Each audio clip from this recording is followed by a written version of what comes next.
लेकिन गीता क्या कहती है आपको? निर्माण मोह जित संग दोषा अध्यात्म नित्या विनिवृत्त कामा। बहुत प्यारा श्लोक है। निर्माण मोह जित संग दोषा अध्यात्म नित्या विनिवृत्त कामा द्वंद्वैर विमुक्ता सुख दुख संगैर गच्छन्त्यमूढ़ा पदम अव्ययम तत्। परम पद को कौन प्राप्त करेंगे? परम सुख को, परम शांति को, परम आनंद को, जो अपनी जड़ों को इस तरह मजबूत करें। वो जड़ें कौन सी? निर्माण मोह जित संग दोषा। पहले अपने मान अभिमान को जीतने की जिसने चेष्टा की और विनम्रता, शालीनता, सज्जनता के आभूषण से स्वयं को सजा लिया। तारण को है नम्रता, डूबन को अभिमान। तरना चाहते हो तो नम्रता चाहिए, विनीत स्वभाव, शालीनता। राम जी जिस समय रावण के मरने के बाद उसका अंतिम संस्कार होना था, विभीषण ने मना कर दिया। ऐसा दुष्ट जिसने अपनी कौम को ही खत्म कर दिया और अपने देश को कलंकित कर दिया, ऐसे भाई और ऐसे दुष्ट की चिता जलनी ही नहीं चाहिए। और उसके लिए हम खड़े हों? राम जी कहते नहीं, वैर जीवित तक है। आदमी गया, अब वैर भी खत्म। अब उसकी जो देह है ना, उस डेड बॉडी का सम्मान करो और जाओ अंतिम संस्कार की तैयारी करो। विभीषण अपने भाई के अंतिम संस्कार के लिए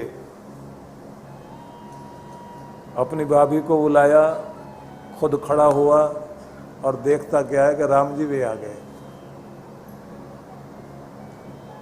दुश्मन की चिता को सम्मान देकर जलाने के लिए खड़े हैं। तब मंदोदरी ने कहा था कि धन्य है राम तुम्हारा कुल, तुम्हारे माता पिता जिसकी तुम संतान, और तुम्हारी संस्कृति कि दूसरे के शत्रु, और ऐसा शत्रु जिसने तुम्हें इतना अपमान दिया हो, इतनी पीड़ा पहुंचाई हो, उसके अंतिम संस्कार में भी साथ खड़े होकर और दुख में दुख मिलाकर संवेदना को समझते हुए जो आप आकर खड़े हुए हो, ये आपकी ही महान संस्कृति, देव संस्कृति, आर्य संस्कृति वही कर सकती है। हम राक्षसों की संस्कृति ऐसा नहीं कर सकते। ये विनम्रता चाहिए। राम जी कहते हैं कि बैर खत्म हो गया, बैर जिंदा तक था, मरने के बाद बैर नहीं रहना चाहिए। उसकी कहानी यही खत्म कर दो। दुर्योधन मरा तो आखिरी सांस ले रहा था वो, और भीम उससे लड़ रहा था। लड़ करके उसने उसके कमर को तोड़ दिया, प्राण निकल रहे थे। तो भीम ने जाकर उसके सिर पर लात मारने के लिए पांव उठाया।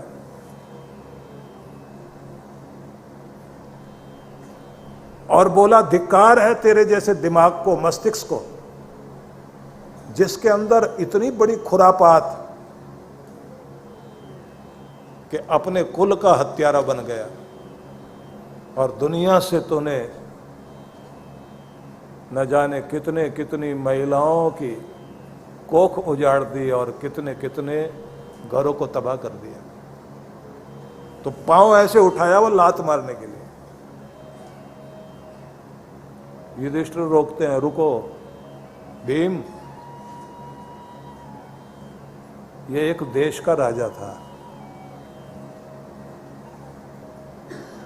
और बैर खत्म हो गया।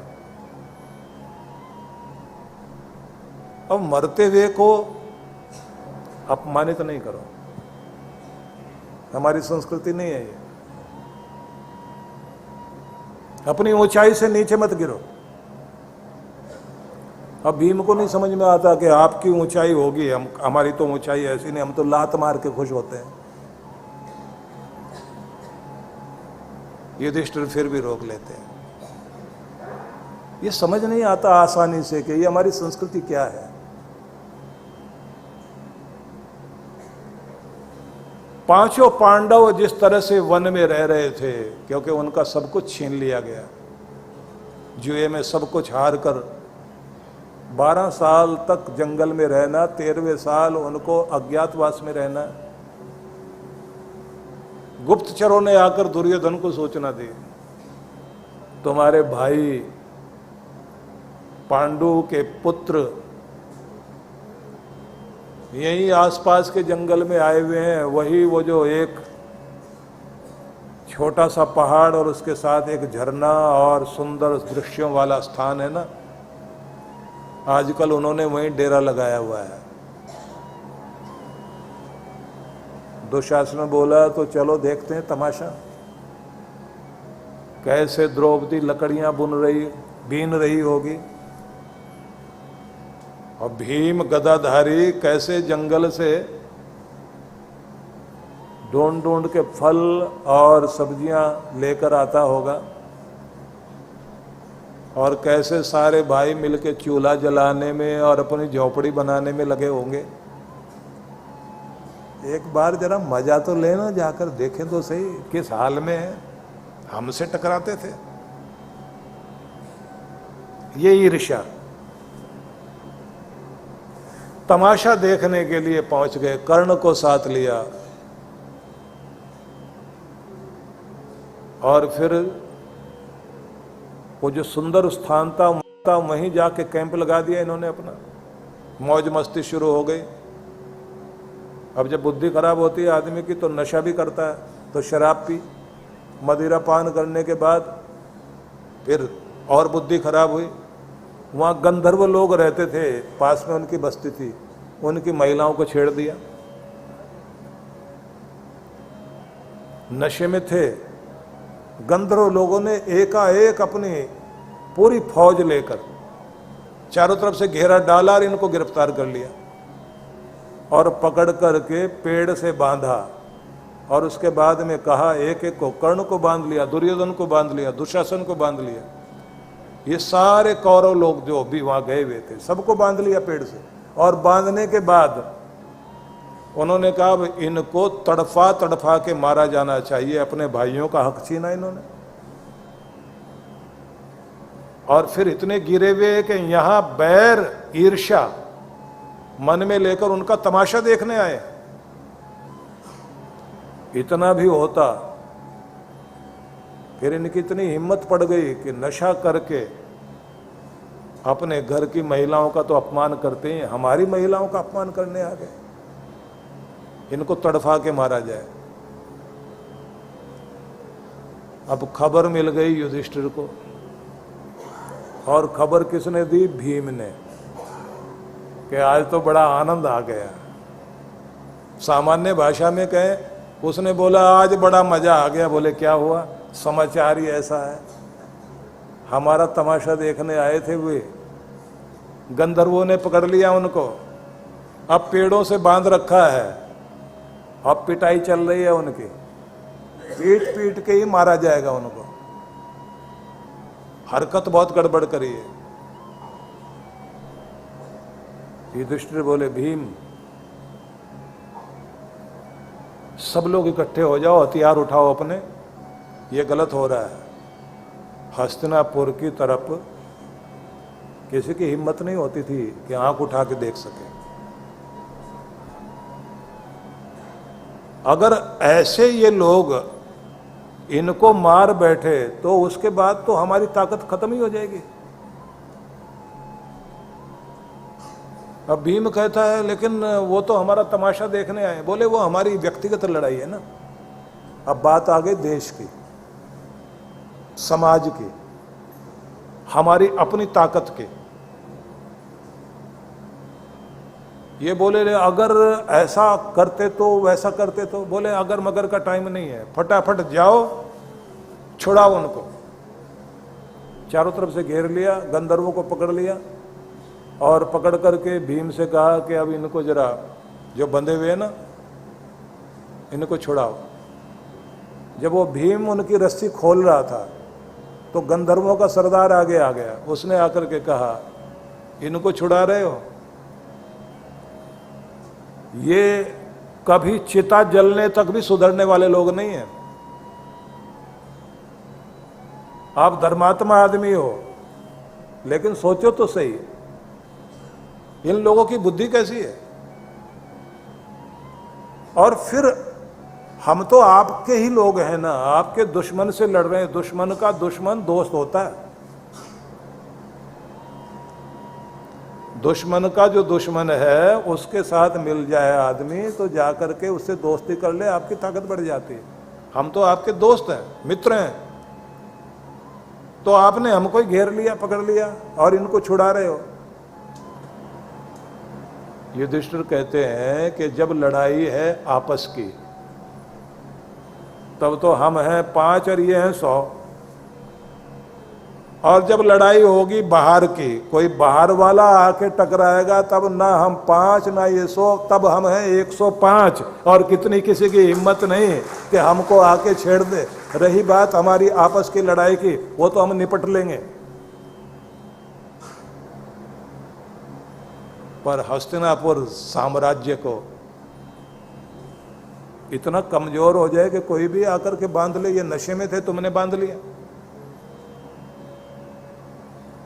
भीम को नहीं समझ में आ रहा, छोड़ दिया गया।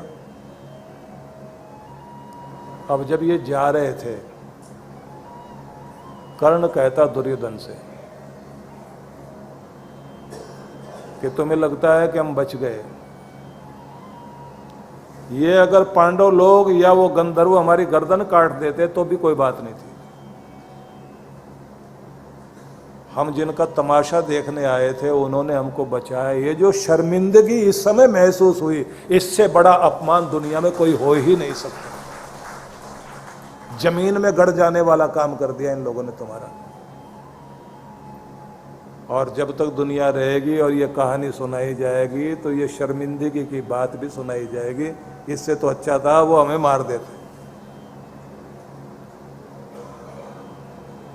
दुशासन कहता है कि युधिष्ठिर को तो नीति नहीं आती। बोले नीति बहुत अच्छी आती, तुम्हें शर्मिंदा भी कर दिया और दुनिया के सामने अपनी ताकत भी दिखा दी, और साथ में अपनी सज्जनता को भी गिरने नहीं दिया कि हम फिर भी बचाने के लिए आ रहे हैं। मैं केवल ये कहना चाहता हूं कि महाभारत को भी अगर आप पढ़ें तो आपको बहुत तरह की चीजें समझ में आएंगी, लेकिन एक चीज होती है जो आम आदमी को नहीं समझ में आती। बदला, ईर्ष्या, गुस्सा जब सामने आता है आदमी फिर उस समय अलग तरह से सोचता है। लेकिन जब एक शांत मस्तिष्क होता है तब कैसे सोचता है कि युद्ध चल रहा है कुरुक्षेत्र का, और रात्रि के समय में वेश बदल करके युधिष्ठिर अपने बहुत सारे वैद्यों को, चिकित्सकों को लेकर के, और जो घायल पड़े हुए हैं, चाहे अपने सैनिक हैं या पराए, सबकी मरहम पट्टी कर रहा है खड़ा हो। तभी उसको युधिष्ठिर को धर्मराज कहा गया। वो कहता है ये जो सैनिक लड़े इनकी किसी से दुश्मनी नहीं थी, ये एक दूसरे को जानते भी नहीं थे। एक देश वाले या एक वर्ग वाले दूसरे के साथ लड़ रहे थे धर्म के लिए, अपने कर्तव्य के लिए। और अगर कोई घायल है उस समय जाकर सेवा कर दें, ये इंसानियत है, ये देवतापन है। ऐसे भाई कन्हैया गुरु गोविंद सिंह जी की लड़ाई में दुश्मनों को भी जाकर पानी पिला रहा था भाई कन्हैया। तो उसको पकड़ करके लेकर के आए 10वीं पातशाही के सामने कि ये तो दुश्मनों को भी पानी पिला रहा है। तो गुरु महाराज ने पूछ लिया कि भाई कन्हैया तुम ये क्या कर रहे हो? बोले इनको दुश्मन दिखाई देता है, मुझे तो घायल पड़े हुए और मरते हुए लोग जो पानी पानी मांग रहे हैं उनमें मेरे गुरु महाराज की मूरत दिखाई देती है कि इनको मेरे गुरु महाराज का प्यार चाहिए और सहारा चाहिए। इनको मरते हुए को कोई 2 बूंद पानी दे दे, वो प्यार शांति से अपने प्राण छोड़ दे या बच जाए। तो ये चीजें आसानी से नहीं समझ में आएगी, क्योंकि हम इतने क्रूवल समाज में रह रहे हैं, इतने निर्दयी समाज में रह रहे हैं, नहीं समझ में आएगा कि ऐसा भी व्यक्तित्व हो सकता है। तो मैं कुछ निवेदन करूंगा आप सबसे। भगवान श्री कृष्ण ये कहते हैं कि अगर तुम उस परम पद को प्राप्त करना चाहते हो, उस ऊंचाई तक जाना चाहते हो जहां जाकर सारे दुख और समस्याएं अंत होती हैं, मतलब भगवान का स्थान, तो अपने भीतर कुछ परिवर्तन लेकर आइए। क्या परिवर्तन लाना है? बोले पहली चीज है अभिमान, अहंकार, इसे हटाकर विनम्रता, शालीनता, सज्जनता को स्थान देना शुरू करो और खुद देखो क्या तुम्हारे भीतर किसी तरह का कोई ऐसी अकड़ और मूर्खता वाली जिद तो नहीं है जो तुम्हारे मनुष्य होने को चुनौती देती हो। ऐसी कोई कमी अगर तुम्हारे अंदर है, आज से सुधार शुरू करो। अपनी विनम्रता, अपनी शालीनता और निराभिमानिता का गुण उसे जगाओ। क्यों? बच्चे में अगर आज ही ये अच्छा गुण है तो ये गुण दूसरों के लिए काम तो आएगा या आपके लिए भी काम आएगा। जिनके बच्चे माँ बाप अगर गलत भी बोल रहे हो, लॉजिकली भी अगर उनकी कोई बात गलत है माँ बाप की, और बच्चे सामने खड़े होकर ये कह दें कि हमारे पिताजी जो कह रहे हैं या माँ जो कह रही है वो ठीक है, जो इनको समझ में आ रहा है वो ठीक है, क्योंकि इनका सम्मान हमारे लिए पहले जरूरी है। और मैं एक घर में था जहां मुझे पता लगा कि वहाँ 85 साल की महिला है, माँ है, उनका 60 साल का बेटा, और जब घर में आता है तो माँ की डांट जरूर पड़ती है, इतनी देर में क्यों आया? जहाँ गया था टिफिन तुम्हारा पूरा भरा भरा आया है, खाना क्यों नहीं खाया? अब बच्चा आकर के बस ये कहता सॉरी माँ, और उस 60 साल वाले का खुद का बेटा भी 30-35 साल का है, उसका भी आगे बेटा है, और जो आगे बच्चा है वो कहता आज देखो दादाजी को डांट पड़ गई, सॉरी बोल दिया इन्होंने। अब मां को मजा आता है क्या डांटने में? वो उसका प्यार है।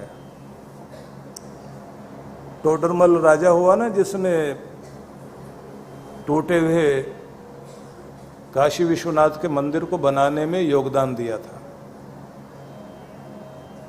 जब उसकी माँ 95 साल की उम्र में मरी तो बहुत रोया वो बैठकर, कई दिनों तक रोता रहा। सबने समझाया उसको कि माँ चली गई तो क्यों इतना रो रहे हो?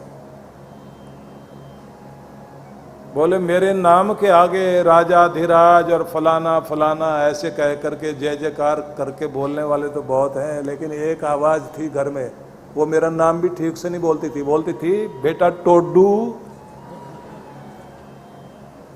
वो माँ चली गई आज, वो आवाज खत्म हो गई।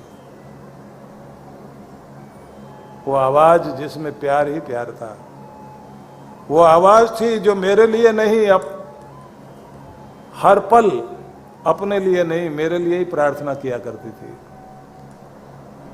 जिसकी नींद मेरी नींद के साथ ही उसको नींद आती थी। जब पता लग जाता था कि उसका बेटा सो गया, तब कहती थी अब मैं भी सो जाती हूँ। मुझे खिलाकर फिर खाती थी, और जाकर मैं बोलता था, माँ तू सोई नहीं। मेरा क्या बेटा, जब तू सो जाएगा ना तब मैं सोऊंगी। माँ कुछ खाया, और तू खाएगा ना तब मैं खाऊंगी। तो आप जरा सोच करके देखिए कि जब आप एक अच्छे इंसान होते हैं तो आप अपने माँ बाप के लिए भी अच्छे इंसान होते हैं, अपने बच्चों के लिए अच्छे इंसान होते हैं, अपनी पत्नी के लिए अच्छे इंसान होते हैं, अपने पति के लिए आप एक अच्छी स्त्री होते हैं, समाज के लिए एक अच्छे इंसान होते हैं। भगवान श्री कृष्ण ने भगवान की तरफ जाने का जो रास्ता बताया बड़ा विचित्र है। उन्होंने ऐसा कभी नहीं कहा कि ऐसे घंटे घड़ियाल बजाओ सारा दिन बैठ करके। 12वां अध्याय पूरा आप जो है 8 श्लोक पढ़ लीजिए, जहां भगवान ये कहते हैं कि मेरे प्यारे आदमी की पहचान क्या है। अद्वेष्टा सर्वभूतानां मैत्र करुणा एव च, यहां से शुरू करना। बैर रहित जो है,